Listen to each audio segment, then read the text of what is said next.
अभी अभी अपने बॉयफ्रेंड को चूमा और उसी पल उनके चेहरे एक दूसरे से पूरी तरह बदल गए। लेकिन उन्हें यह समझ नहीं आया ऐसा क्यों हुआ। तभी औरत का पति दरवाजे पर आ गया, लेकिन सौभाग्य से औरत को जल्दी ही एक उपाय सूझ गया। उसने देखा कि उसका पति अलमारी की तरफ बढ़ रहा है और उसने जल्दी से अलमारी से एक ढेर सारे कपड़े निकाले। फिर उसने अपने बॉयफ्रेंड को अपने पजामे पहना दिए। उसके बाद उसने बॉयफ्रेंड को लिपस्टिक लगाई और उस पर इत्र छिड़क दिया। औरत ने डरते डरते अपने बॉयफ्रेंड को दरवाजा खोलने को कहा। हालांकि बॉयफ्रेंड थोड़ा घबराया हुआ था, फिर भी उसने दरवाजा खोल दिया। पर जो हुआ उसकी उन्हें उम्मीद नहीं थी। औरत का पति सीधा आकर उससे लिपट गया और उसे चूमना चाहा। बॉयफ्रेंड को यह सब अजीब लग रहा था, लेकिन अंत में उसने उसे चूमा। उसी पल उनके चेहरे फिर से बदल गए। औरत का पति यह देखकर इतना डर गया कि बेहोश हो गया। लेकिन बॉयफ्रेंड की नजर उसके होठों पर लगी लिपस्टिक पर पड़ी।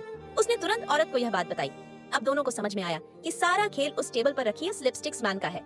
औरत खुशी से झूम उठी। उसने तुरंत लिपस्टिक उठाई और अपने पति को होश में आने से पहले लिपस्टिक लगाकर उसे चूम लिया और अगले ही पल उसका पति वापस सामान्य हो गया। फिर बॉयफ्रेंड ने भी वही लिपस्टिक लगाकर औरत के पति को चूमा, लेकिन इस बार वह अचानक जाग गया। गुस्से में आकर पति ने बॉयफ्रेंड को एक जोरदार मुक्का मारा। औरत जमीन पर गिर पड़ी और उससे माफी मांगने लगी, लेकिन पति को कोई फर्क नहीं पड़ा। वह चुपचाप आईने के सामने गया और अपना चेहरा गौर से देखने लगा। सौभाग्य से वह अपने चेहरे से संतुष्ट लग रहा था। फिर उसने अपने गुस्से को भुलाकर बॉयफ्रेंड को उठाया और उसे घर से बाहर फेंक दिया। फिर वह औरत को गले लगाकर ऐसे पेश आया जैसे कुछ हुआ ही न हो। औरत को थोड़ी राहत महसूस हुई। बेटा, मुझे देखकर इग्नोर मत करना। मैं तेरे माँ बाप की उम्र 20 साल बढ़ा दूंगी। बस तू इस वीडियो को लाइक करके चैनल को सब्सक्राइब कर दे और कमेंट में जय माता दी जरूर लिख दे। लेकिन पति के चेहरे पर एक खौफनाक मुस्कान थी। रात हो चुकी थी और औरत जल्दी सो गई थी। तभी पति ने एक चूहा पकड़ा। उसने उस चूहे को भी लिपस्टिक लगाई और उससे कहा कि वह औरत को चूमे। जैसे ही चूहे ने औरत को चूमा, उसका चेहरा चूहे जैसा बन गया। अगले ही पल औरत को घर से बाहर फेंक दिया गया।